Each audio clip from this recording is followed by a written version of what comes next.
Okay. So today we have the last lecture in mineral physics. And the mineral physics will finish first, followed by geochemistry, geodynamics, and seismology. We're going to talk about the core. So the Earth's core. We call the core inner and outer core instead of upper and lower core. The inner core is really special because it is a solid sphere. Unlike other shells, they are hollow shells, and this is a solid sphere. If you think about the radius of the inner core is more than 1,000 kilometers, so it's quite extensive, 20% of the Earth's radius. But if you think about the volume percentage and the mass percentage, it's really tiny. It's less than 1% in terms of volume of the whole Earth, and only less than 2% of the entire Earth's mass. But if you compare with the core itself, it's about 5% of the core's mass. So it's really the tiniest, the least massive and voluminous sphere of the whole Earth if you look at the major layers. And I know lots of people here are really interested in the inner core. We've already heard Vernon talking about it earlier. So the outer core, again, is really amazing because it's a huge magma chamber, right, largest on Earth. And it accounts for almost 1/3 of the Earth's mass. And when we believe that the magnetic field originates from the outer core through convection. So the extreme conditions in the core, pressure ranging from 136 to 360 GPa. So we usually talk about that 1.4 megabar to about 3.6 megabar. The temperature is more uncertain, so you can think of it as anywhere between 3,000, maybe this is really a lower limit, to 6,000. So the temperature change over the entire core with a adiabatic gradient of 0.3 degree per kilometer would be about 1,000 degrees across. And then the composition, we know the main composition, more than 90% is made of iron and nickel.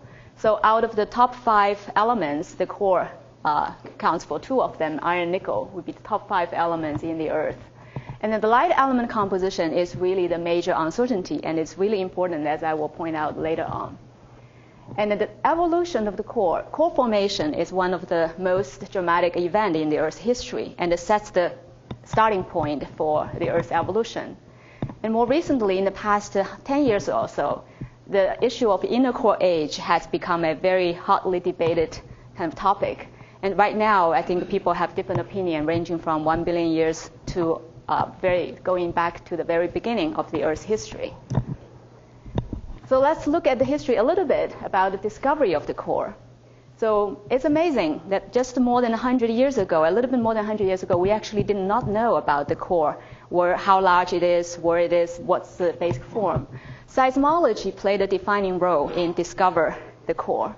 So that's based on the P-wave shadow zone, which shows when you have an earthquake, then a certain location, a certain distance from the earthquake, you do not receive any signal because there is a low velocity region that bends the wave in a way that they never reach this range of angles.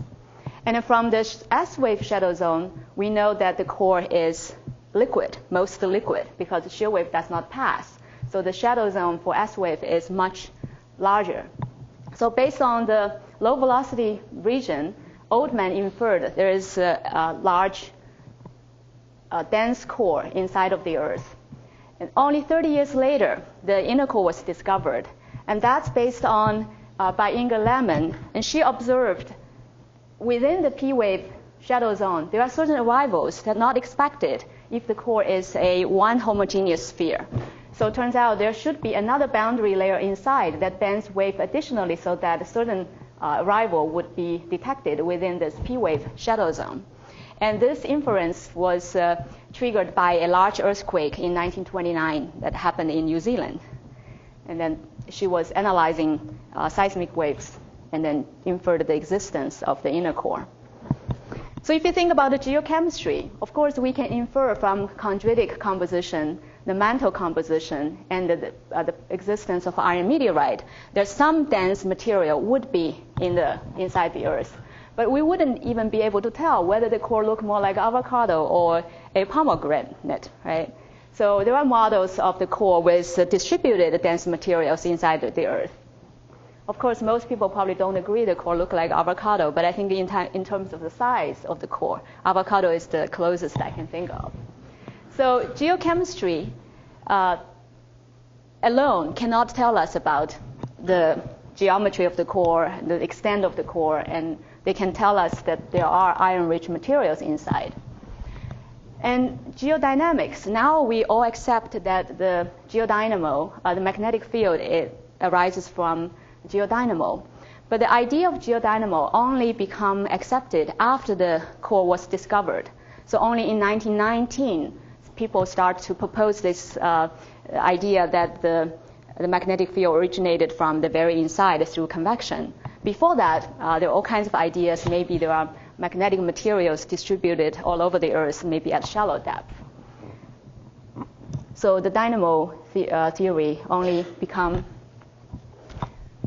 kind of well accepted many years after discovery. And in mineral physics, this, as you can see, comes much later.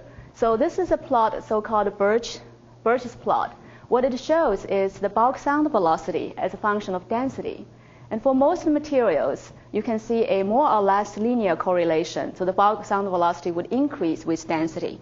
And here is what the mantle plot, and here is what the core plot. And roughly, you can see the core matches iron reasonably well. The details are not really accurate. So once we know there is a core, and then we know the sound velocity and density, then the inference the core is mainly made of iron becomes quite apparent. So if you think about it, the combination of the four disciplines in terms of discovery of the core, the seismology give us really definite information. And once this is known, then everything else falls into place. So now, I want to emphasize the role of light elements in controlling the core dynamics. We already talked about how in the mantle we have this densely, closely packed oxygen with other cations stuffed into it. In the core, the situation is basically the opposite, not quite, because the core is mainly made of iron, and iron is in a close packed structure in the core. And you have all these iron balls packed there, and then you have some lighter elements. Depending on the nature of the lighter elements, they might be stuffed into the interstice. They might substitute some of the iron atoms. And that's the basic picture of the core composition and structure. So if we think about it, the basic understanding, the VP as a function of depth or as a pressure. So at the core mantle boundary, you have a drop of VP almost to half of its value at the mantle, so from 14 to 8. And this is well understood if you look at this relationship, because the density of the core is almost twice as much as the mantle. And once you enter the outer core, the shear modulus becomes 0, it vanishes. So this value becomes about half, and this is twice. And if you think about the squares, so it almost halves. The velocity becomes almost half of it. So the idea of iron explaining the major feature of the prem is valid. But if you look at the details, then you see there is discrepancy. So this is a prem again, a core mantle boundary, inner core boundary. And here is mineral physics data of iron, density of iron as a function of pressure at 7,000 K. 7,000 K is on the upper limit of the core temperature. So even at this very high temperature, the density of iron at the same pressure is higher than prem value. So there is a deficit of prem relative to pure iron. And that is known as a density deficit issue, and that's the base for inferring the presence of lighter elements in the core. And you have another plot over here. Here's the Shockwave Data, Hugoniot. And then this is at pressure and various temperature. And again, you see there's a discrepancy between prem and the Hugoniot, especially in the outer core. The discrepancy is a little bit less in the inner core. So now, this is also totally consistent with geochemical observation. This is a plot from Bill's paper, and we can see that those siderophile elements, and Bill, as Dave Ruby discussed in his talk, we have all these siderophile elements that we believe they enter the core, therefore they're depleted in the mantle. And if you think about, if you put all these siderophile elements in the core, we end up with a rough compositional model, 85% iron, about 5% nickel. This is the chondritic proportion. and roughly 10%, of course, plus minus, depending on the nature of the lighter elements. And you have others, less than 1%. So all the noble metals, they are in the core, and lots of other elements as well. So now, in terms of geodynamics, we need all kinds of energy source to run the dynamo, including radiogenic, including circular cooling, and then compositional buoyancy from the presence of lighter elements, because lighter elements would prefer the outer core, and then they're depleted in the inner core. With crystallization of the inner core, you have an enrichment of lighter elements right near the boundary. Because they're lighter, they would rise under buoyancy force and then stir up the core. So this compositional buoyancy force, the current understanding is it will be helpful, but maybe it's not necessary for the dynamo. I don't know if that statement is accurate, because sometimes I hear different statements on this. So if you think about trying to understand the lighter elements in core dynamics, what we need is to have the Prem as the basic kind of constraint. And then we can start with some composition models based on geochemistry. For instance, you can see sulfur is depleted here. Let's see, where is sulfur? Sulfur is over here. So it's really depleted in the mantle. So we can be sure that the core contains sulfur, probably on a couple of weight % level. And that also depends on our understanding of the volatile budget of the Earth. It could be more. And then we start with that model. We can run mineral physics measurements, try to test whether they can reproduce Prem in terms of density and the velocity. And then we also can check to see if the consequence of putting these lighter elements are consistent with geodynamical understanding. And for mineral physics, we need these kind of information. We want to know the phase diagram. For instance, what's the phase of iron under the core conditions? What are their densities, velocities, or different iron light element alloys, and their anisotropy, how velocity travel differs in different direction, and also partitioning of elements across the core mental boundary and across the inner core boundary. So these would be the mineral material property data that we need in order to understand the core. So now, how do we simulate core conditions? Earlier studies really used shockwave. That was very effective. That was the only method that can reach core pressure for some time in the early, maybe 1980s. And shockwave can generate pressure on the order of several megabars, and simultaneously through adiabatic heating, it will generate high temperature. The constraint or limitation with shockwave measurement is you cannot really control temperature easily, so the temperature will be defined by the Hugoniot. And you can change the starting sample to some extent to modify that. So if you really want to be able to adjust the pressure and temperature, and this will have some limitation. Moreover, measurements are very limited. In order to measure the temperature, shock temperature is difficult to measure. Usually it's calculated. And if you want to measure crystal structure and chemical partitioning, that is really challenging. And shockwave experiments are very expensive. You can do probably one experiment per month. If you wait for data from shockwave alone, they will probably not be able to solve many problems. So then it comes diamond emerald cell, which is very widely used, very versatile. So this is a picture of two diamonds pressing a metal gasket. The sample would be put between the diamonds, and usually you have other, if you have gone through the tutorial, you have some rough idea of how the diamond emerald cell experiments run. And there are different diamond emerald cells developed for different purposes. This is a Mao belt cell, and here is a reference. So diamond emerald cell is very small. It can fit into your hands. And then this is a symmetrical cell, which is widely used for X-ray diffraction and other spectroscopy measurements. And this is a hydrothermal cell, which allows you to heat up the sample to stable heating to maybe about 1,000 degrees or so.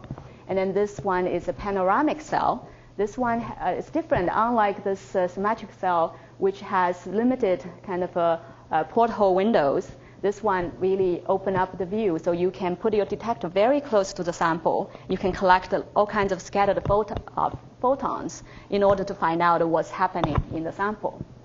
So diamond emerald cell experiments nowadays have reached core pressure and temperature condition. Not every lab, not everybody can do this, but in the world we have a handful of people who are capable of getting to more than 5,000 degree K and 300, more than 300 inner core pressure, 350 GPa.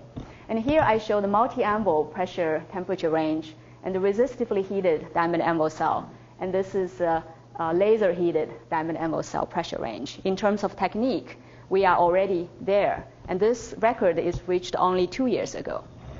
And in terms of measurements, sometimes you get to very high pressure and temperature, and then you may not be able to do measurements to the precision and accuracy that you desire. So now, with that technical kind of introduction, now I'm going to review the data we have, our knowledge on different iron light element system and iron, starting from pure iron. So yes. Yes.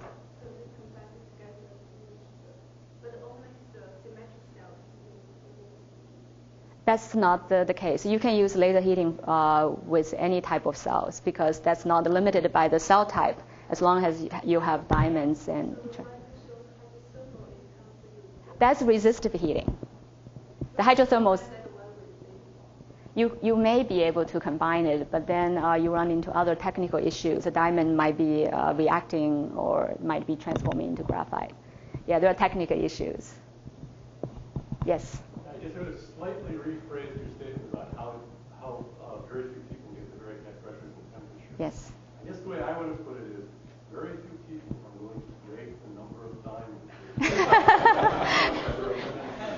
Quite serious about shockwave. That's true, yeah. It's not so much a capability as it is an ability to expend more resources.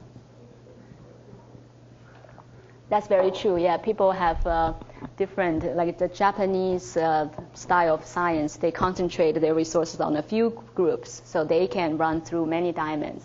And I know sometimes people in physics, they want to find out the metallization of hydrogen, then they run through 100 diamonds. You know, some people are afraid of breaking diamonds. I'm one of those. There are other people, they're proud of breaking diamonds. They make a race about, so I have broken 100-something diamonds.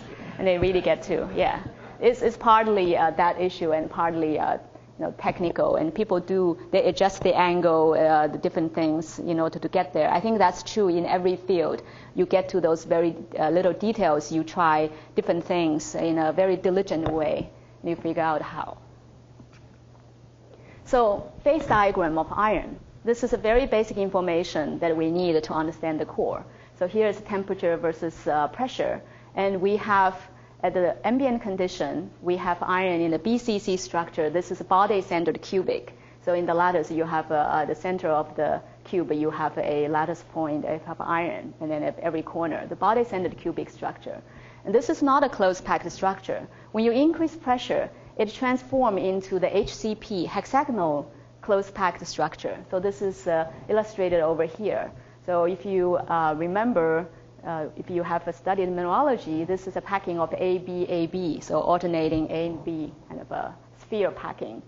And then if you increase temperature, it becomes a FCC structure, a face-centered cubic. So this one would be A, B, C, A, B, C, that kind of a stacking order.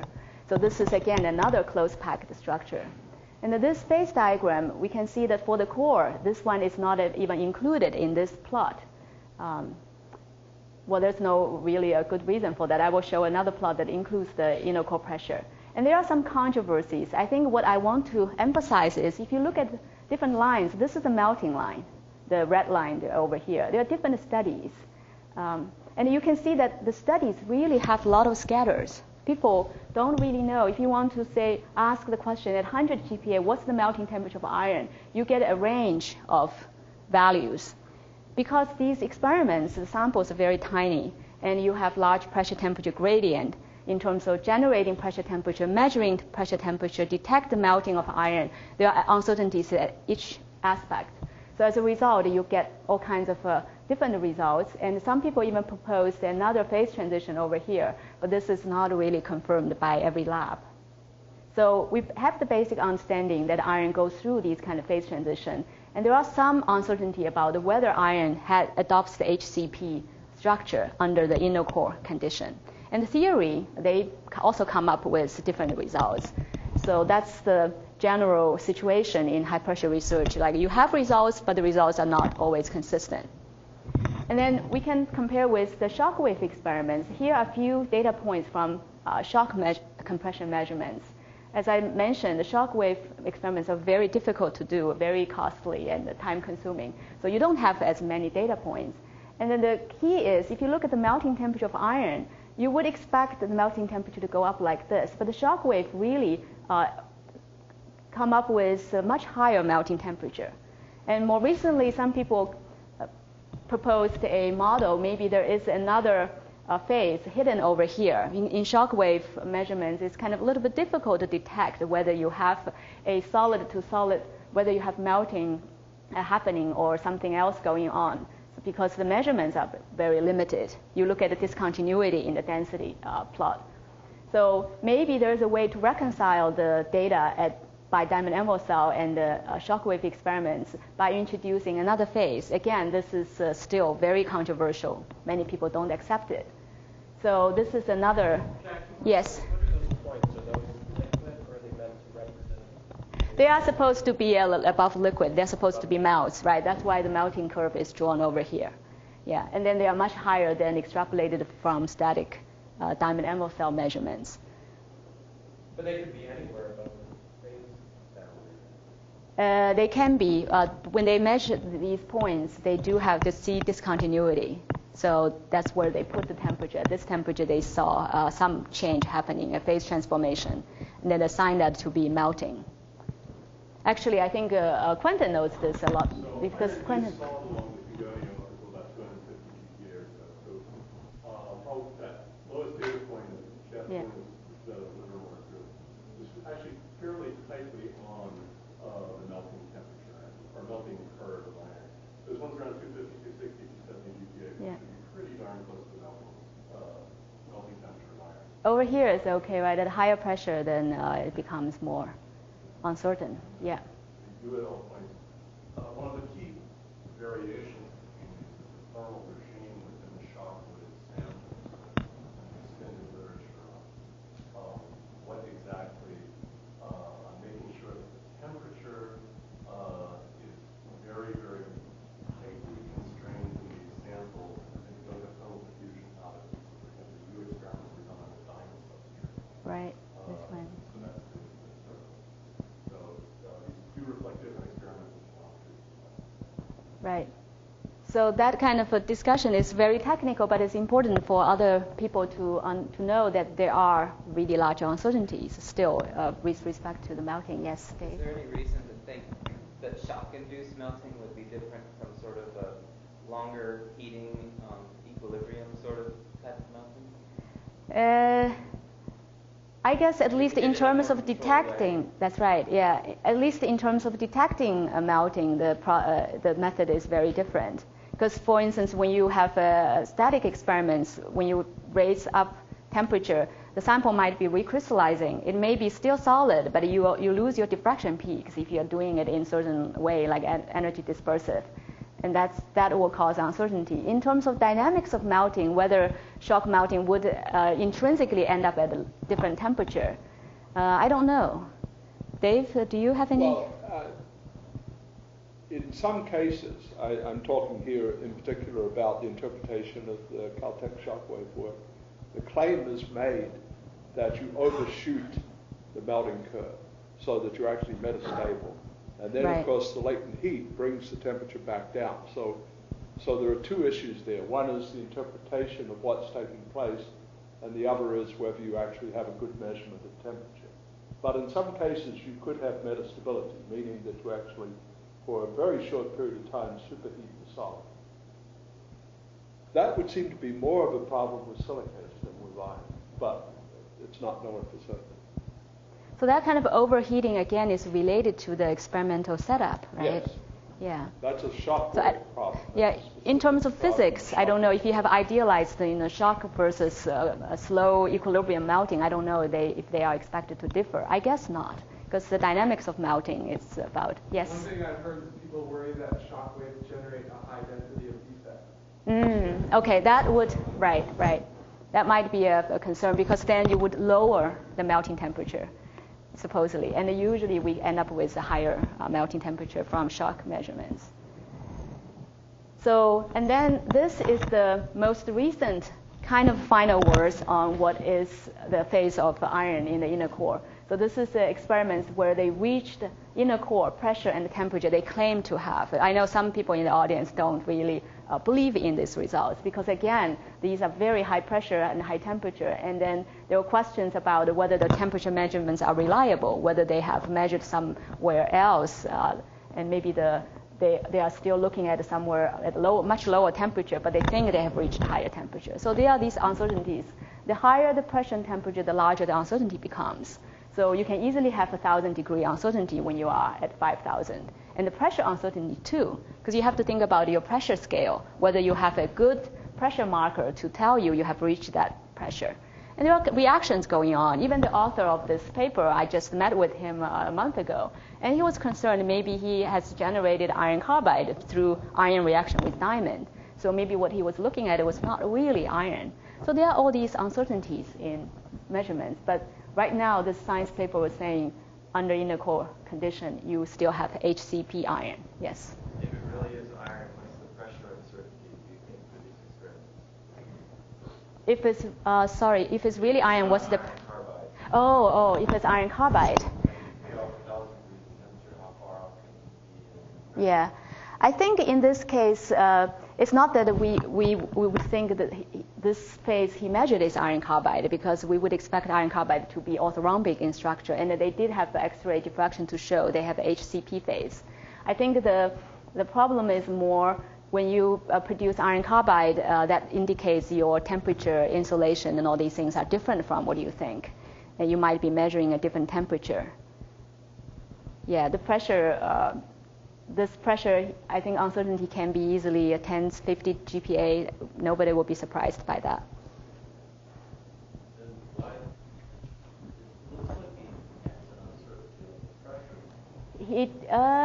That's right, he did over here, right. Well, that uncertainty, we all know about how you report uncertainty. Is it precision, reproducibility, or is it accuracy, right? Here it's definitely not accuracy. It's probably precision. If they do multiple measurements, what do they end up with? If you do multiple points, like what's the pressure gradient?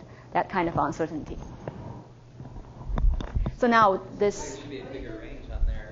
Can I say something about theoretical computation? Actually, I'm not planning to say anything about theoretical computation. They do, yeah. They predict BCC, for instance. There are like the results. That's right. Several groups from Sweden, from Italy, and from England, they propose different. I think Raspan might be more familiar with the theoretical results. So the BCC phase was proposed to be the stable phase for the inner core from theory point of view. Most theoretical work that looks at pure iron, I think, predicts HCP. It's only when you start adding other things. It depends. Yeah, depending on which group you're looking at. Even for pure iron, there are still some people in 2008. Unfortunately, his name is a little bit difficult to pronounce, and I don't remember right now. It's a Swedish. Yes. Blono. Right. He's not Swedish. He's Russian, but working in Sweden. Huh? That's probably, yeah. I kind of have trouble with his name. Yeah. They sometimes, but theory, of course, everybody has bias. I know theory for a long time, they had trouble reproducing BCC iron at ambient condition, but later on they modified it so they were able to do it. That's right. That's right, yeah. I don't know if they have other issues. Sorry, that's my bias. Yeah. Whoops.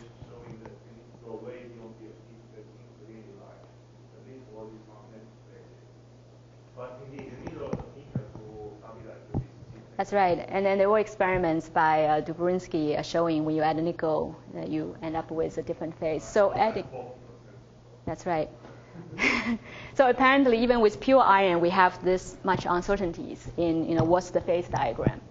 But once we know the phase diagram, we have yes, Bill. Well, I was going to say, would someone with your expertise be able to say how much nickel would go into the inner core. Because even though there could be 5 or more % nickel in the outer core, that doesn't That's right. predict what is the mass fraction of nickel that goes into the crystallizing phase. That's right. Do you place limits on that? I wouldn't say we have enough data to place a limit on that. I agree with you because the inner core is so tiny, so you could easily concentrate the nickel and make it very nickel rich. I think as far as we know, there's not really a very strong partitioning. At the low pressure, there are some tendency for nickel and sulfur to go the opposite way. So if you have a lot of sulfur in the outer core, we know sulfur definitely concentrated in the liquid, then you probably would expect the enrichment of nickel in the inner core. But how much enrichment, we don't really have data to constrain that yet. And I think even in theory, they haven't really focused on that. Yeah. They have looked at the lighter elements, but not so much.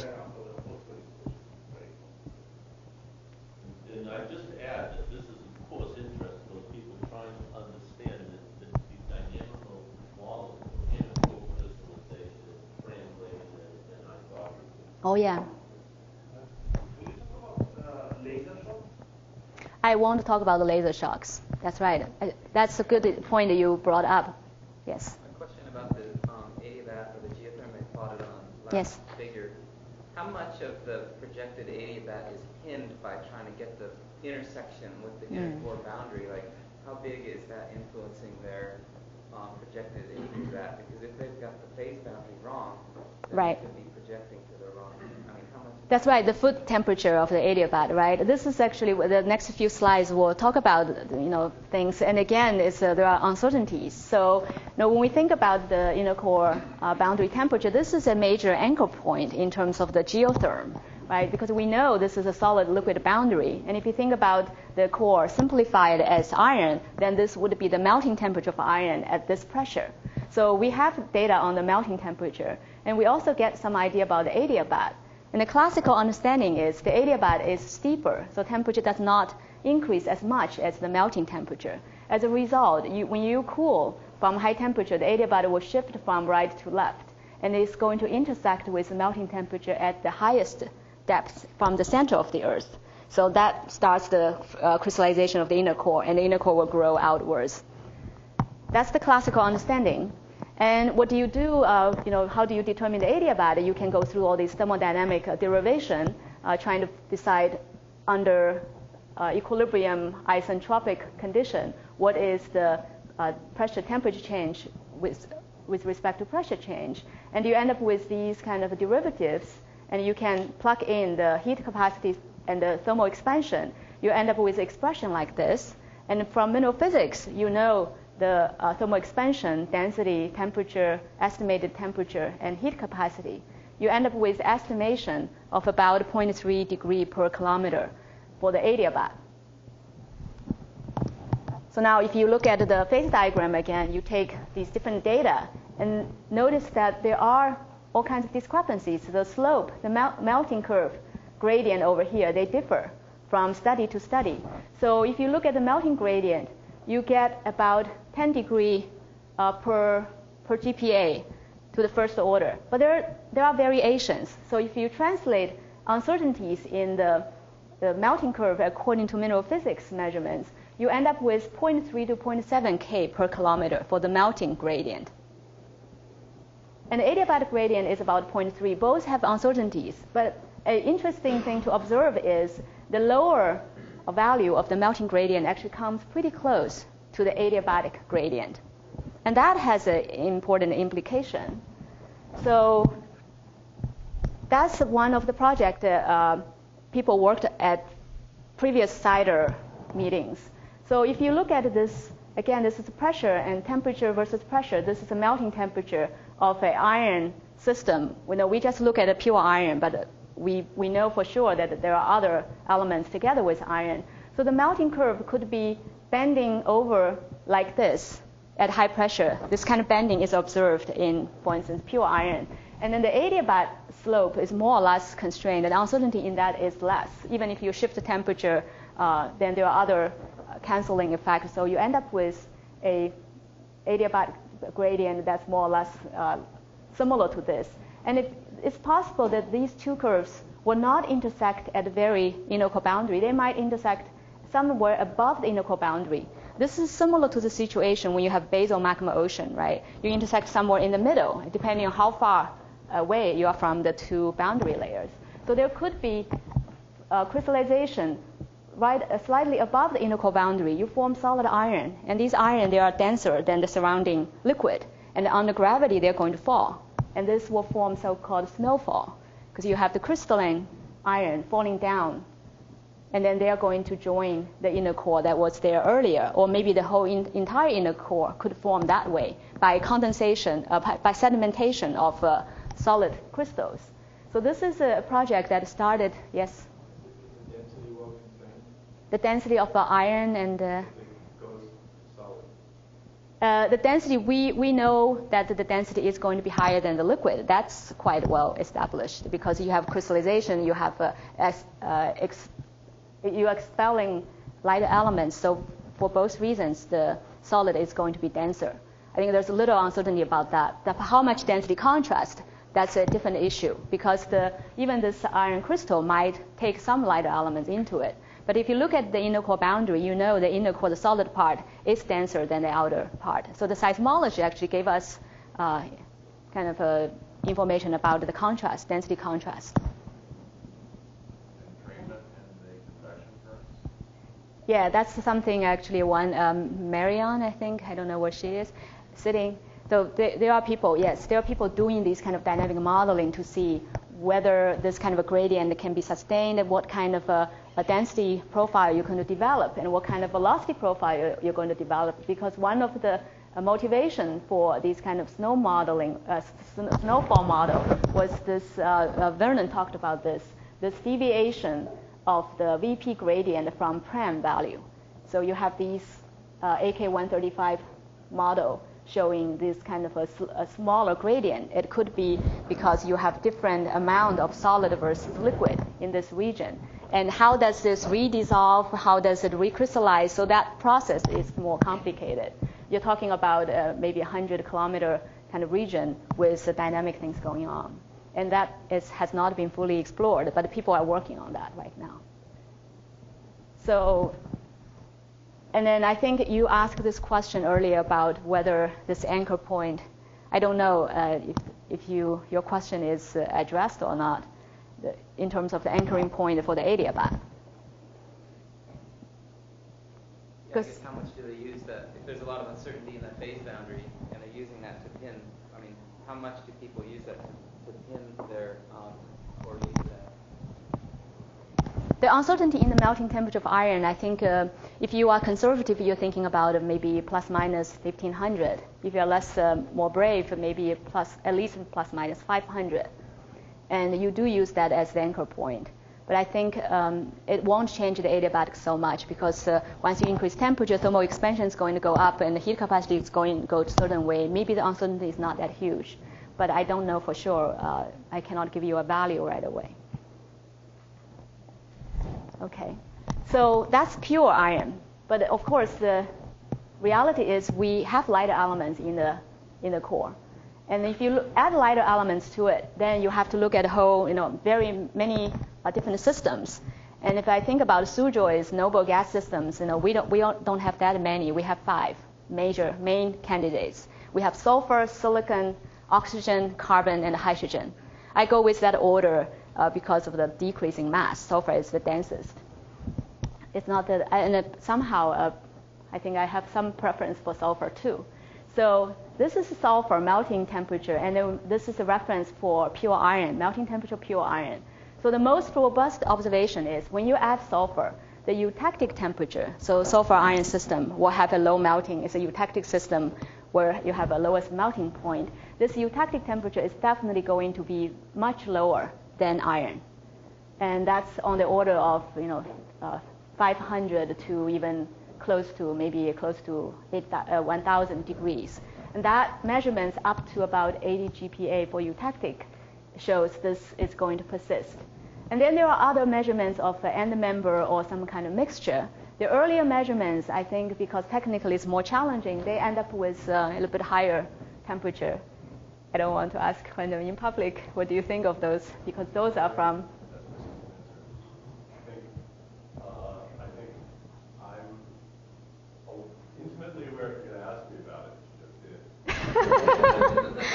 I don't get any chance to ask you. Well, what I would say is that I think it is well worth keeping in mind Yeah.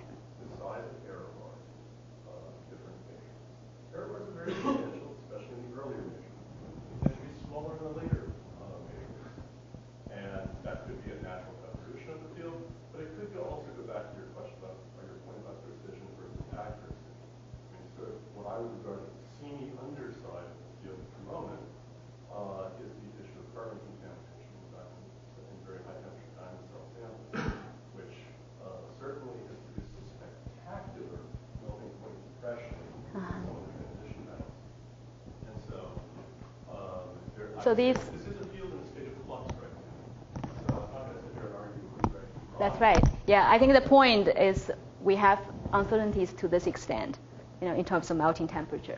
So, but the eutectic temperature definitely will be lower. So light elements will influence the melting temperature, but we don't really know for sure which way it's going to go. Okay. Yes. So kind of a slide back. So the melting temperature will cross the core temperature and to freeze out your Fe plus something, right? Uh-huh. And so the light element comes up, and then you rain out iron. Yes. Which is molten. Which is solid, because it's crystallized. Oh, I see. Because Yeah. This is actually, I already switched to a different, kind of a different topic, because now we're looking at the melting curve of iron light element alloy system. Earlier we were looking at just pure iron as a simplified model, and looking at the melting curve. How does the melting temperature change as a function of pressure or depth? yeah, I guess. Yeah. So the pure iron melts higher temperature. Depending on what you're comparing to, right? Depending on the amount of lighter elements you have. If you think you have, nearly, this really large amount of sulfur in iron, if you look at this model, it actually melts at higher temperature than iron. And that could happen for iron silicide, iron oxide, as I will show in the following case. But normally we don't think we have that much lighter elements. And the sulfur, carbon, even oxygen, they form eutectic systems, so they tend to lower the melting temperature if you have just add a little bit to the iron. So I'm thinking about this. Yeah. Yes. Business, Snowing. Snowing. Yes. Because exactly that's the difference. Because you talk about solid iron versus yes. Hellish hail. Yes. There's some time scales. Yes. Right? And, is that something you'll talk about? I don't think I will be able to go into that details. We actually went through a lot of discussion, Vernon and other people, because there is the question about the overcooling in order to crystallize. And once it crystallizes, how big is the crystal, what is going to happen to it, is very detailed. And I don't think I'm focusing on that in this talk. Yeah, I just trying to understand. We can definitely. Outer core, it seems like there's the filter system. The purification system. How do you keep the core to be where it is now? What we think we detect? Yeah, I thought at the top of the outer core and the bottom of the outer core, there are some anomalies, right? Maybe these layers are stably stratified, because there are seismic 1D measurements indicating stratification, different gradient within these boundary layers. So I don't know. This is an open question. It's very interesting. So just go through the list. Iron silicide, not as many data points, but you do have some curves. These are fitted curves. These are the actual data. So relatively few. Well, I didn't show some of the data. That's right. Zach actually was working on the system, right? So you do have some data to show how these melting curve. I don't think the measurements have reached these conditions yet, but they are getting to 100. And I can show you there are other data. I think some of them are for simplicity. For instance, for iron oxide system, we definitely reached more than 100 GPa. And there are these different measurements for the compounds. So that's, again, a simplified system. Before you study a mixture, you look at some end members or intermediate compounds. These are different melting curve for iron oxide. And then, again, comparing with iron. And here, these are the eutectic points. And there might be crossing even in some pressure, but this crossing has not been confirmed. So this is the kind of uncertainty that's out there if you take everybody's data. I'm a little bit confused. Yeah. I was under the impression that maybe from theoretical complications or whatever, that Yes. the addition of light elements always depress It's true if you add a little bit lighter elements to the system. Right. Yeah. So These are the addition of the inevitable, like you have a very small amount of light elements. yeah, for the if I show you the binary phase diagram later on, that probably will become clear, because usually you have a system. These are the end member. So on the one end you have iron, on the other end you have iron oxide. So the iron oxide might be melting at a higher temperature, but if you just add a little bit of oxygen to iron, it's going to depress it a little bit. Yes. So these are just the measurements that allow you to figure out how much depression. In general, that's true. Light elements will depress melting temperature. And here, again, we have iron carbide, and then the eutectic temperature is definitely lower than iron. But if you look at the end member carbides, they are at different temperature. And if you feel a little bit confused right now, very shortly I will show the binary phase diagram, and I'll point out how that works. And then again, iron hydride, and there are very few data at very low pressure, because hydrogen-bearing system is extremely difficult to study. In order to contain hydrogen, to measure these melting temperature in the hydrogen-bearing system, hydrogen diffuses very easily, so your diamond are more likely to break. And these are actually not diamond anvil cell experiments. These are multi-anvil experiments up to about 15 GPa.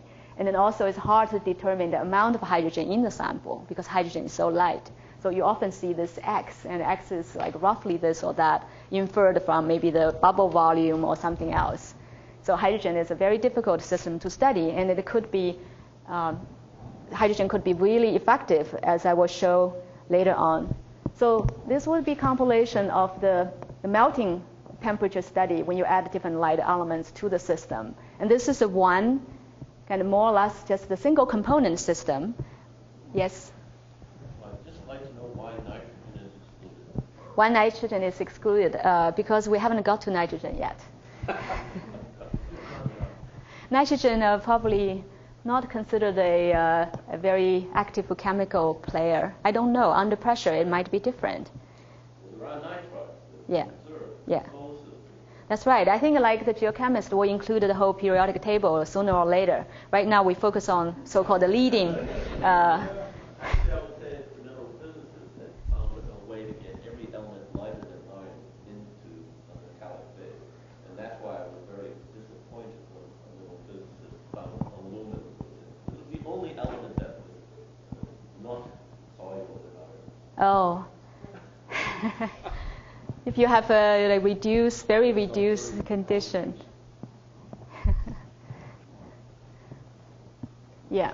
And then, so this is about the melting temperature, like trying to figure out the thermal state of the core. Now we switch a little bit, because we talk about all these different lighter elements, and Barbara already asked, we have to know how much lighter elements, because if you think about very rich lighter element system, the behavior will be different. So we need to know the composition of lighter elements, and then an effective way or a commonly adopted approach by mineral physicists is to try to match the seismic profiles. That includes density, shear velocity, and compressional velocity with different composition models. And so we need to match density deficits in the outer core, in the inner core, and then you want to match them simultaneously. You have to match the density jump at the inner core boundary. And then to go a step further, if your data allow, you would also try to match the density gradient, how density vary as a function of depth. And then the other side is to match the velocities. And very often, you would see these kind of plot. It's generally called a Birch's law kind of plot, velocity versus density. And here we see pram. This is pram. And I've extended pram to show that the gradient of pram and the gradient of iron, they do not match each other. Not only the values are different, but also the gradients are different. Here is iron, like a measurement of iron at 300 K and high temperature. And this is iron hugoniot kind of measurements. And then when you add some nickel to it, so if you look at all these data, you know that they do not match pram. if you extend these curves to the same density as Prem, you know the velocities would be different from Prem. So you have to match both of velocity and density. And then for VS, there's a serious problem because you can see that the slopes actually, they look more or less parallel, but the value differ by a huge amount. There's more than 30% difference. The Prem is about 3.5, and then the iron value under this condition would be 5. So it's a huge discrepancy between the shear velocity of iron or iron nickel alloys and Prem. There are some proposals that when you have high temperature, maybe the slope will be very different, and there is a softening. That means the shear velocity will decrease a lot. They do not follow the Birch's law anymore. So in principle, when Birch proposed it, this law is supposed to hold no matter what causes the density change, whether it's temperature, phase transition, or pressure. But in reality, maybe there are inharmonicity and other effects that cause the data to deviate from this 300 K relationship between the velocity and density. So there are these things you have to try to explain the velocity difference and the gradients, and also this Birch's law slope. How are they different? The velocity gradients refers to how velocity changes as a function of pressure. So these are the constraints that the mineral physics can use from seismology to test the different compositional models that are derived mostly from geochemical observations. So you want to match density, and then the bottom line is matching density alone will not provide a unique solution because all the leading light elements, they're capable of reducing density. And you can see there are different measurements up to 300 GPa, but most of these data listed here, most of them are at 300 K because measuring density at high pressure and high temperature is still quite challenging. Because the equation of state is relatively sensitive. When you have the temperature, you have to determine all this thermal expansion and K. You need very good control and measurement of the pressure and temperature. Otherwise, you just end up with really a lot of scatter. So you have different iron-sulfur compounds, and you measure the density. If you look at these as ambient condition density, you can see that when you add sulfur, density is lower. It's lower this way. And if you combine them up, you will be able to match Prem by different proportion of iron and sulfur, or iron silicon. Again, silicon also, they always decrease density. You add a silicon to it, density will be lower. And they're different. And then this is for oxygen. Oxygen is quite effective. So when we have iron oxide, the density will be shifted to the left by a significant amount. And then the measurement, again, also reached more than 200 GPa. Yes, Zach? Are these data from the liquid or solid? Some of them are from liquid, but liquid data are very few. Mostly are solids. There are certain data. I think for iron oxide, this is not the case. But for iron sulfide, there are a few data from liquid. So let's see. Iron.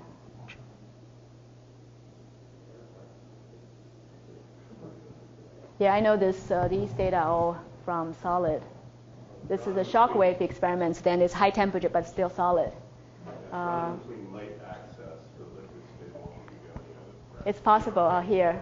Yeah. For shockwave, there's a little bit uncertainty whether. So most of the data are solid and the 300 K, and then there are a few data points depending on the references. Yeah. If you're interested in the details, I will be happy to show you. And these are different. For instance, here, this is a liquid. But the liquid data will be very limited in terms of pressure because measuring density of liquid is so challenging, right? Mostly people are doing the falling spheres. Actually, it's called sink and flow. You don't even have to measure velocity. You just have density marker and see whether it's higher or lower than your sample. And that's limited to really low pressure. And then this is the oxygen system, and this is the carbon system. So again, you have a few data points. It's iron Fe3C liquid, and you can see the liquid always limited to low pressure. And then the solid phase goes up to about 200 GPa. So if you look at them, each of them will be, the density will be less. So when you add carbon, I think earlier, I always hear about how Dave thought hydrogen might increase the density of iron at some point, right? Which makes sense because when you have a small thing, very small atom, if you go to interstice, it doesn't change the volume, but it will change the mass. But now we know that's not the case. Even hydrogen, a very small atom, it's going to reduce the density of iron. And this is the data for hydrogen. So this iron hydride, it plots at a lower density than iron. These are all at the room temperature. So if you compile these data, you can plot density deficit as a function of light elements to see how efficient each kind of light element is at reducing the density. This is the one-to-one line. And here we have sulfur silicon. These elements, they're on the heavy side, so they're not very efficient. You have to add more than 1% in order to generate 1% of density difference, deficit.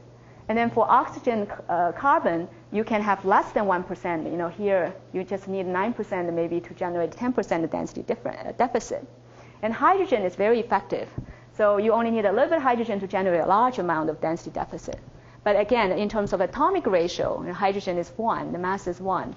So you might have iron hydride with 1%, 1 or 2% hydrogen, and you'll be able to account for the density deficit in the core.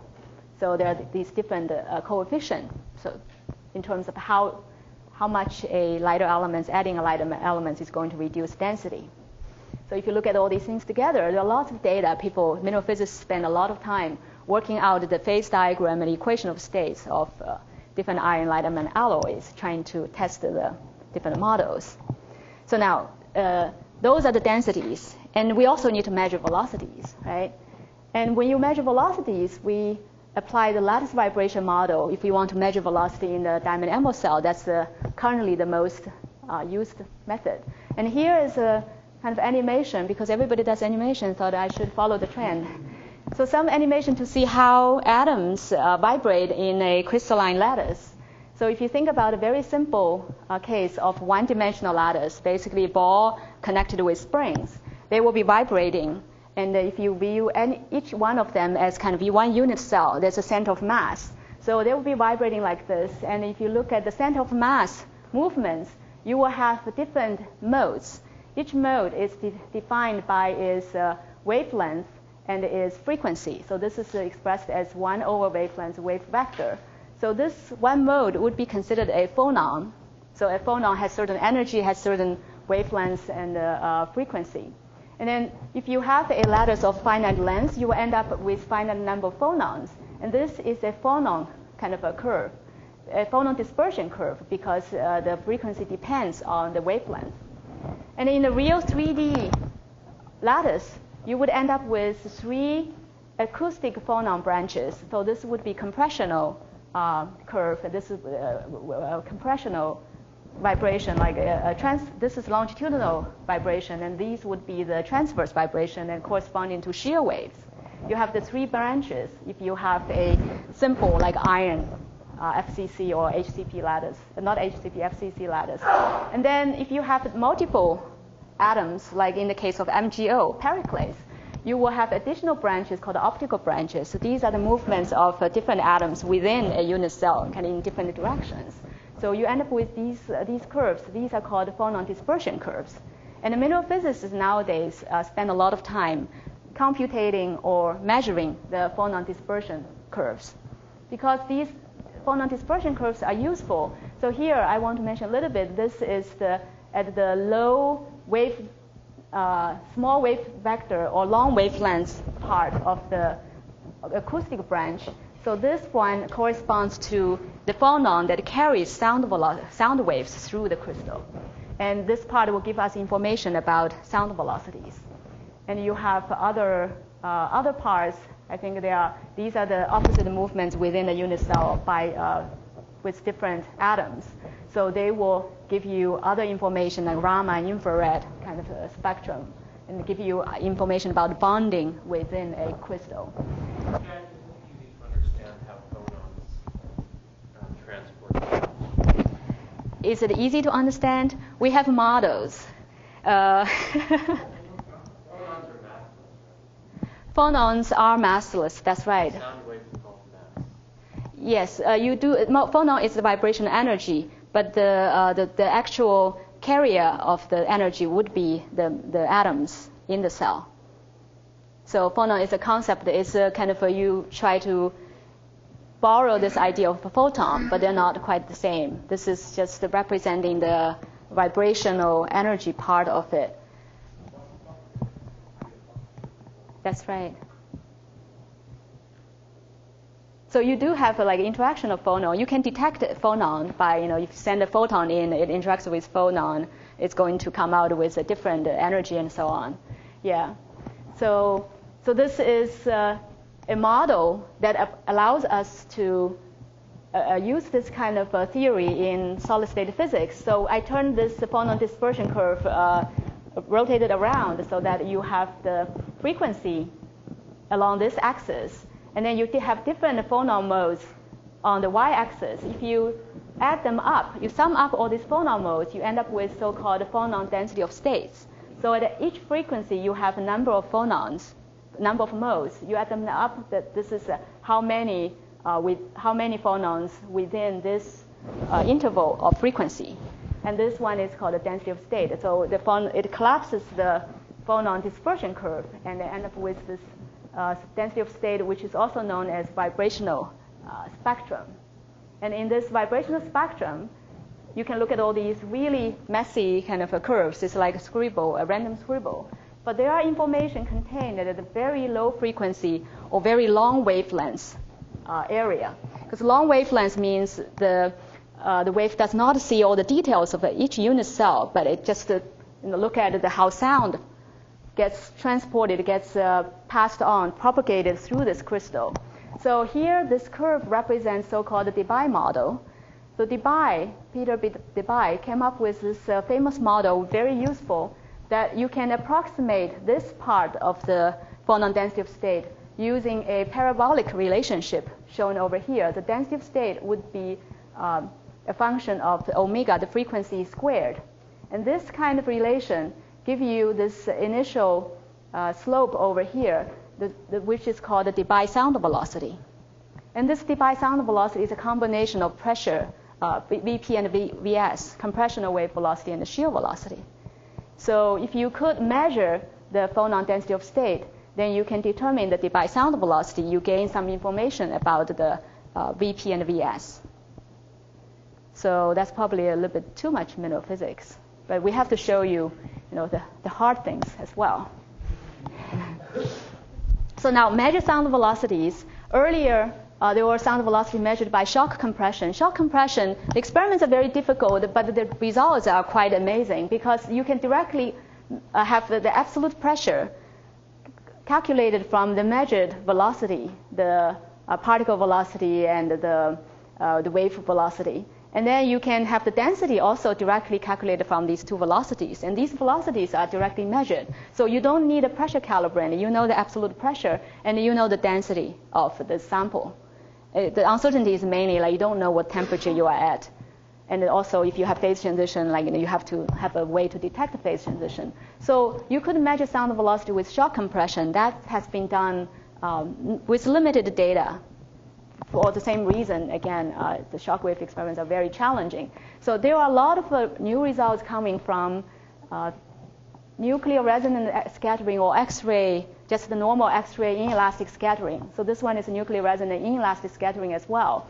So this one is especially good for iron because iron is has a nuclear spin if you have iron 57. So that's a lot of details. And for this kind of measurement, you do need a panoramic cell. So you have the X-ray coming from here, going through the diamonds and through the sample. Then you collect all the scattered photon.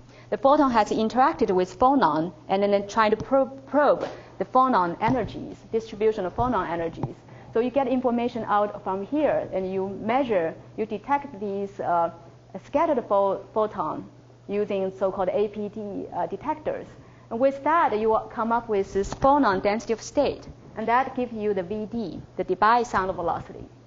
And you can combine with this relation, which comes from the expression we had earlier, this Lamé, in seismology is considered Lamé constant and so on. You can combine these two things, you have another relationship. So now you have Vp, Vs, these are two unknowns, and you have two equations. These K and the rho can be determined by using X-ray diffraction measurements. Or you can have also information about K from Brillouin measurements. So you combine these data.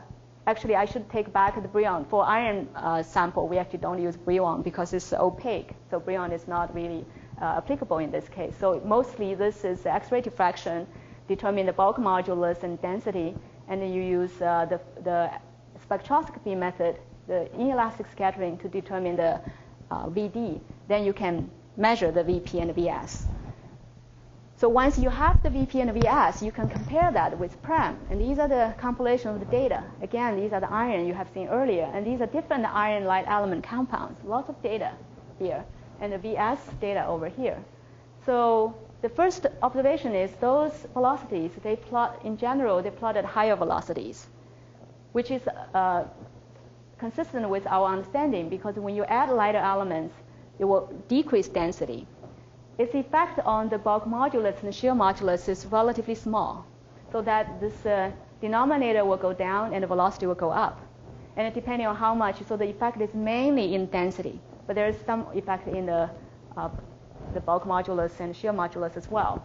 So for the VP, if you add lighter elements there, you combine with iron, you extrapolate this up, and then you extrapolate this high temperature up, there might be different combinations to match the PREM, and that's what people are trying to do. Yes? Yes. That's right. That's right. But the partial density, phonon density of state, it reflects the effect of, and also when you think about the acoustic wave propagating, that is shown to be a good approximation. These are very iron-rich, even for iron diluted systems. By oxide, there are people really concerned about it. Yes, iron oxide is not an alloy. That's right. Yeah.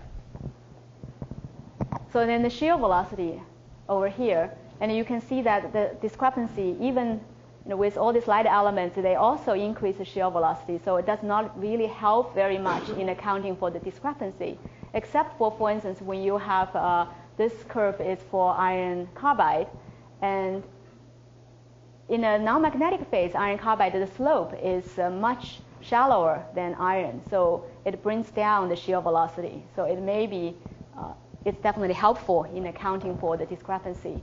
And if you increase temperature, right now the high temperature measurements are very limited. So these are the what we have right now. So here shows when you have high temperature, there's a deviation from so-called Birch's law behavior. That's density, and the velocity only depends on density. Apparently, when you have high temperature, the shear velocity will go down, and it's going down in a nonlinear fashion. That adds complexity. So that's why we still cannot tell you which light elements is in the core. We still have all these uncertainty. But there is some study. This study is kind of controversial, but it's at least accepted by nature. Shockwave measurements on different iron oxygen, like a 3-component system. So here's pure iron, here's PREM, and they have different measurements. This one is density versus pressure. They plotted it in this way. And this one is velocity versus density. This is, again, the Birch's law type of a plot. So if you look at this plot over here, you will see that this one has a lot of oxygen, a little bit sulfur. And this one, again, has 2% oxygen, 5% sulfur, this blue curve. And this red curve has very little oxygen and a lot of sulfur. And it looks like these oxygen-rich models they will pass by PREM. They won't be able to match PREM. But this oxygen-poor, sulfur-rich model provide a pretty good match. It's not perfect, but it's the best match there is. So the conclusion from this paper is the core cannot contain a lot of oxygen. There's a limit on the oxygen content. It's probably less than. This one is for the outer core. Well, that depends. I think this part of the data is for the inner core. Yeah, their measurements are shockwave measurements. I believe these are still solid phase, but I don't know for sure. I think they probably also don't know for sure. There are also studies, I'm aware of recent studies by Yes. that indicate that Yes. inner core contains. cannot contain much oxygen. Is that theoretical or experimental study you're talking about? I think both. The Badger paper? The Badger? Yes. Yes, I mean, you can put like 2% equal and half simple. Yeah. I think I have that plot somewhere. That's a few years ago, right? Because I know they also have theoretical calculation coming up with the opposite conclusion, and that is not published yet. But I've heard the discussion. The theoretical calculation actually think that you need some oxygen there, so they're still contradicting. That's right. Yeah. Between inner and outer core. You're talking about, yeah. Well, there are calculations already many years ago showing that oxygen is actually necessary because if you look at sulfur and silicon, they go almost equally into inner and outer core. That would be a problem because you need a jump at the inner core boundary. But those calculations, I think they need to be tested, right? How reliable they are. Well, I think Andy Campbell has experimental data to show that silicon won't partition equally at very high pressures. That's right. Yeah. In a minute, if you look at silicon, it's really the case that it's almost. So I think I will skip this part, magnetic transitions, because with iron there are also magnetic transitions that will affect density and sound velocities. So I want to go to this part. For instance, Dave just mentioned about silicon. So we need to look at binary phase diagrams if we want to look at what's happening at the inner core boundary, what's the partitioning. So the binary phase diagram, we have this temperature versus carbon at a constant pressure. Right now we have three variables, so usually you just project it in a constant pressure or constant temperature versus composition kind of space. This phase diagram shows you have pure iron over here, and you have a carbon end member somewhere down there. There are a few intermediate compounds. And here is the liquid field. If you have a outer core, a core that's fully molten at high temperature, as the core cools, it's going to hit the liquidus. And then you will form a solid phase. You'll crystallize out a solid phase, and this would be the leftover kind of a liquid. And then you can use a level rule to calculate how much. So this one is called the liquidus phase. And in the iron-carbon system at the 14 GPa, this might be applicable for, I guess, the core of Ganymede. Then if you start with this composition, the liquidus phase would be pure iron. That means the inner core would be pure iron. So people did all kinds of tests. So what about if you have a liquid over here and it hits the liquidus? What would be the liquidus phase? A test for people outside of physics. Yes, where?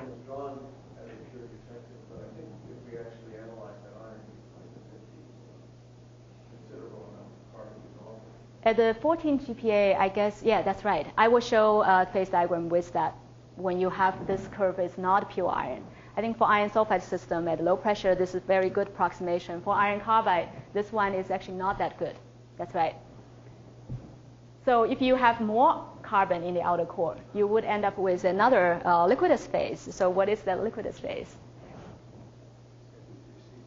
Exactly, Fe3C will be the liquidus phase. And if you have a higher carbon content, you might be crystallizing Fe7C3. That's why sometimes you hear discussion about the inner core being a carbide. And there's another reason for that, as I will get to in a minute. So this is the FES binary phase diagram. At 1 bar, the liquidus phase is almost pure iron. And you can see that when you add some sulfur to the system, it's going to depress the melting temperature. And this eutectic is the lowest melting. For iron-sulfur system, definitely you're going to lower the melting temperature here. And then the end member melting temperature at 1 bar is lower than this end member on the iron side. And then if you increase the pressure, you will find there are some sulfur dissolving into the solid phase. So in this case, if you're at high pressure, when you crystallize this outer core, you will have an inner core that contains some amount of sulfur, because at high pressure sulfur can go into a solid iron. And then the eutectic point actually shifts to the more iron-rich side. The eutectic temperature also changes as a function of pressure. So you can see that in order to really know what's happening inside the core, you have to determine the binary system. If you use a binary system as a model, then you need data at high pressure. And we're not getting there yet. And somebody asked Zach, why do you study things at 40 GPa? Because we are not able to go directly to 300 GPa. But this would be a step towards 300 GPa. These lowish pressure phase diagrams show the iron element systems have a much lower melting temperature than iron, whereas the data you showed earlier of very high pressures seem to show the opposite. The FES end member might be, but those are different data, right? There's different. We can take a look. I think it's worth taking a look so that the people are not confused by.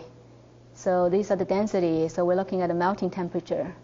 So this is the iron sulfur. At the low pressure, below about 20 GPa, the FES melt at lower temperature than iron. And at a high temperature, high pressure, there are discrepancies. These are the data from, for instance, Rainy Bowler. He shows that it still melts at a lower pressure, a lower temperature than iron. But then there are other data showing it melts at higher temperature. So we have disagreement on how the end member melting temperature will change as a function of pressure. I would issue a plea to mineral physicists. Yes. Speaking of mineral physicists, which is, we're great at plotting error bars on elasticity measurements, but when we get to phase diagrams, we never plot the error bars. Because people didn't report the error bars. That would be a little more demonstrative. Yeah. And sort of where the discrepancies actually are, where the defects. For some reason, we get lapsed into a field where when it comes to phase diagrams, Right. represent. That's right. Yeah, as you mentioned earlier, if there are like experimental artifacts here, the accuracy of these data would be, problematic. Yeah. Sure, right. Right, we put error bars for the Shockwave experiment, but not over here. That's right, yes. Mm-hmm. It will be, better to put error bars. So if we go back to this FES binary phase diagram, so in this case, this is melting at the lower, and over here it could be up there, but we don't know. So that part is not determined. So that's a eutectic system for FES, but for FESI, it behaves very differently. It forms a solid solution on this part. That has implications. For instance, if you have silicon and you partition silicon between inner and outer core, then the difference in the amount of silicon in the inner and outer core, they're not that big. That means if you have silicon alone, you will not be able to explain the density deficit in both cases. Yes? This is a intermediate compound that's the 21 GPa. The Fe3Si, I think this is Fe3Si2 according to this study. If you look at their intermediate compounds, this one is FeSi.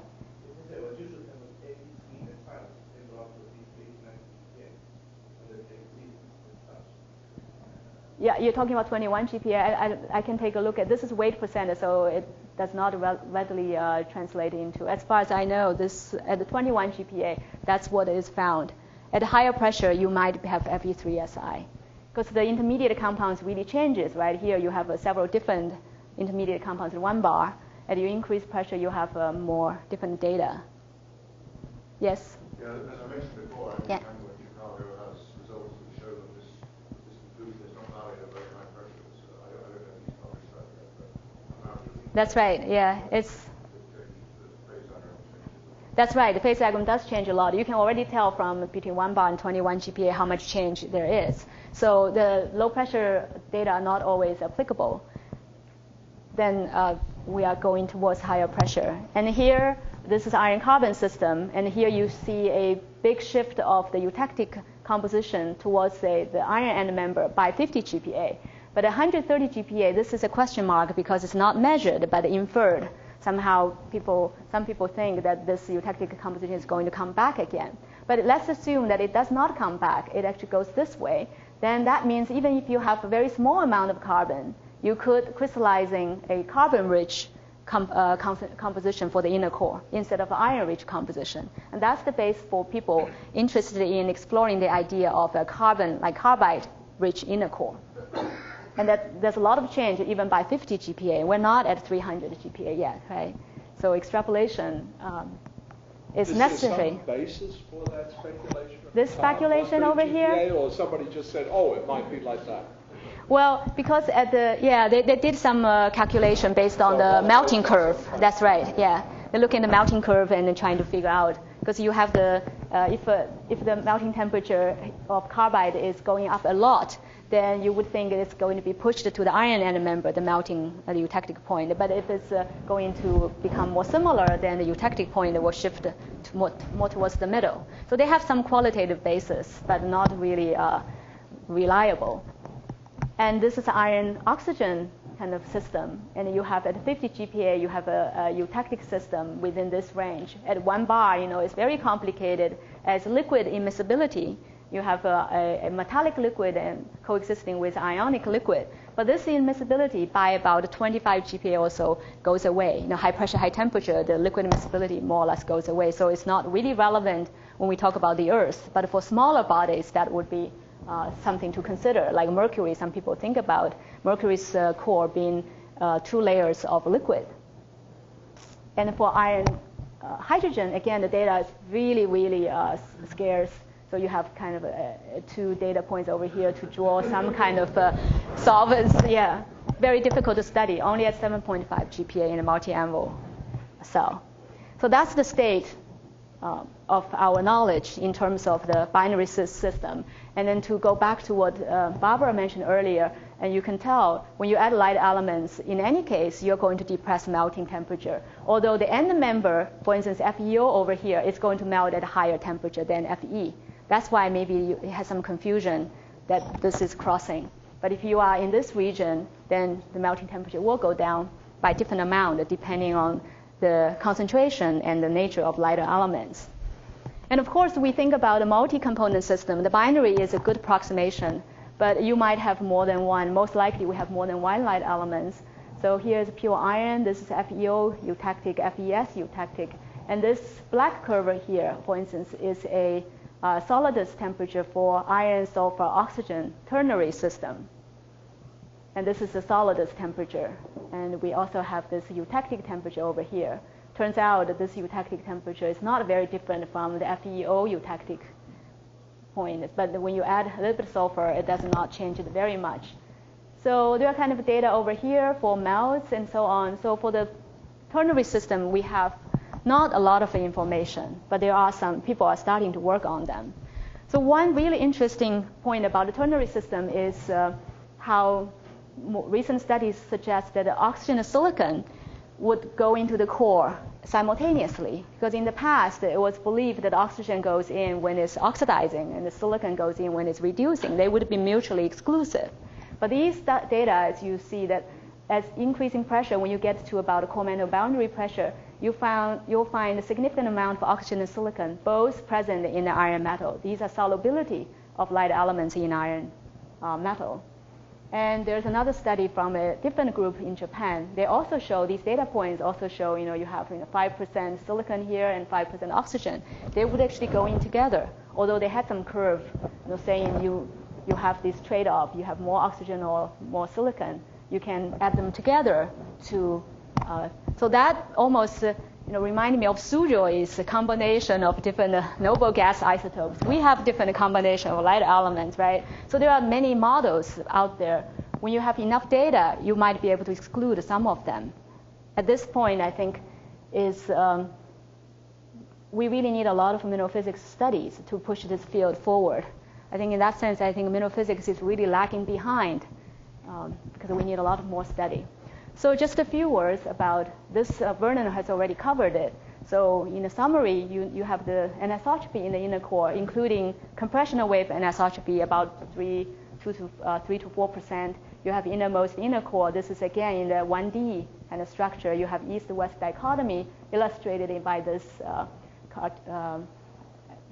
picture over here. And also recently, there's a study suggesting the VS is also anisotropic in the inner core. So all these things needs to be accounted for. And there are different studies from mineral physics. This is a study, experimental study showing anisotropy in iron. And this is a theoretical calculation of anisotropy in pure iron. And there are new studies showing maybe anisotropy is less than expected, than measured before. And that would imply that pure iron may not be able to explain the inner core anisotropy. And what are the solutions? So on the one hand, we have experimental data. This is, again, data at the inner core condition showing a 330 GPa. The C/A ratio of HCP iron has a value of about 1.6, which is less than the ideal value of 1.63. That implies it's still anisotropic. So theory and experiments are not really in agreement, but they are measuring that, doing different things that are supposed to reflect the same property. One is measuring the elastic constant, one is measuring the C/A ratio. And you also have studies, theoretical study and experiments showing if you add lighter elements, for instance, you add carbon, and this iron carbide has extreme anisotropy. So we are still in the process of collecting data and trying to see what can really match. Jackie, what's C/A? C/A ratio, so HCP iron is a hexagonal, so it has two lattice parameters. C is the long direction, and A is the other short direction.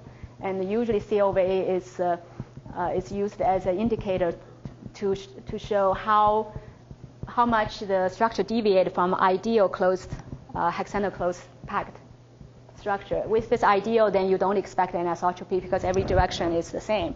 But if it's not ideal, then you would expect velocity to pass at different speed. So you could decipher Earth's history from inner core anisotropy, the structure, depth dependence, dichotomy, and all these things. Vernon showed a couple of models. I just want to throw this at you. There are other models out there, so a slurry of different models involving different heat flow, maybe light element concentration, Maxwell stress related to the magnetic field. So there are all kinds of models out there trying to explain the inner core anisotropy. And in addition to anisotropy, you also have those topography. Vernon also talked about superrotation, which sounds controversial after Gabi's talk. And then you have the mosaic, like different lateral heterogeneity. These are seismic observations. And there are a couple of things not mentioned, the geochemical observations and the mineral physics observation. For instance, the coupled enrichment of oxygen isotope, which may reflect inner core, outer core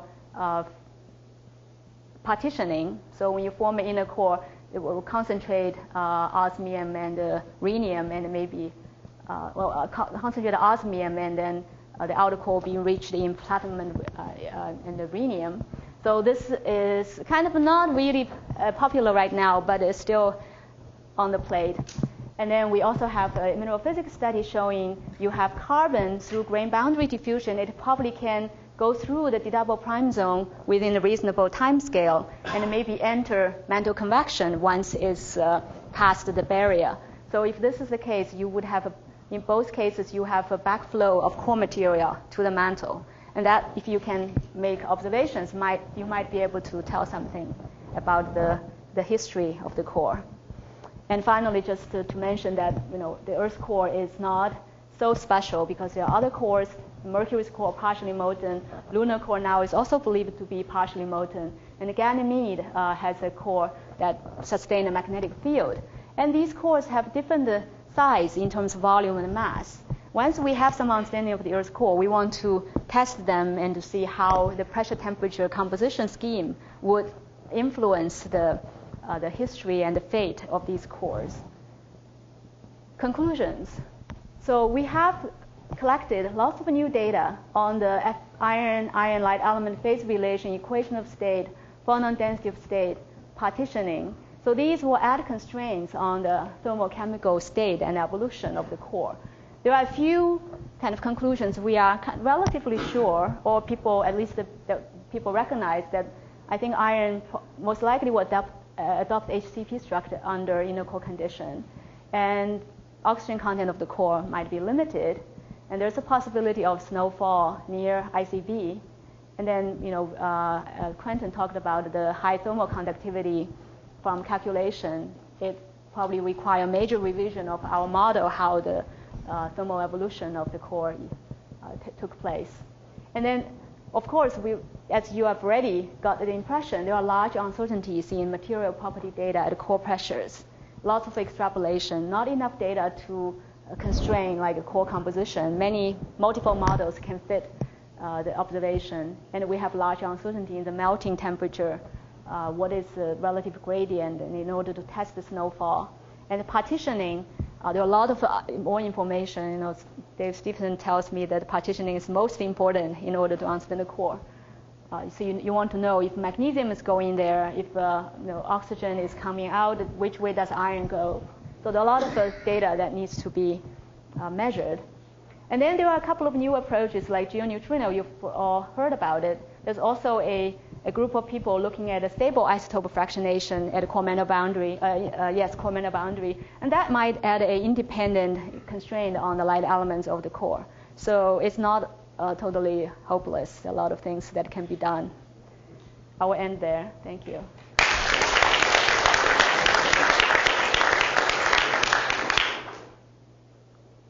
Iron meteorites provide any useful insight?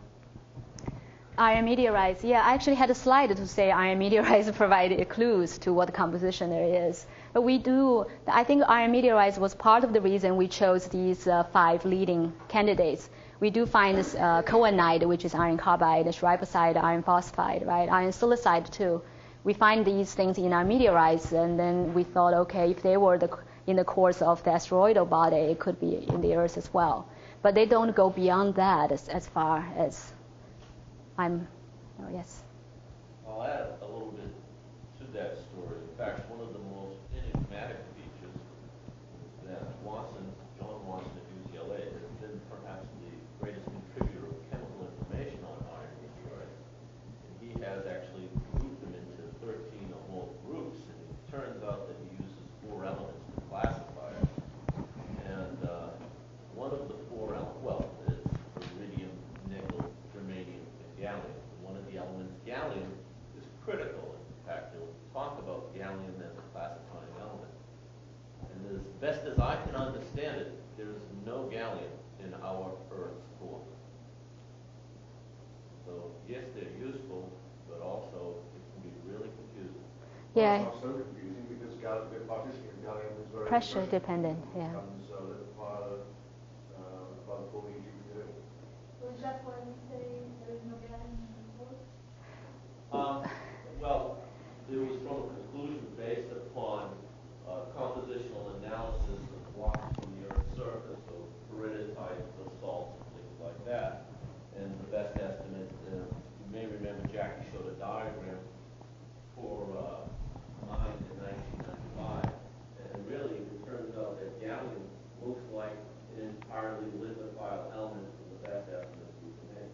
I'm wrong if the lower mantle was entirely different from the upper mantle. Gallium is over here, so it's pretty close to the volatility trend. Therefore, you think it's not very siderophile according to geochemical observations. So you don't need to put a lot of gallium in the core. If you do, then you have to explain why it deviates from volatility trend. Yeah, the asteroidal cores, the pressure is much lower. They're like less than the moon's pressure, so it's a few GPa the most. Yes, Lennon?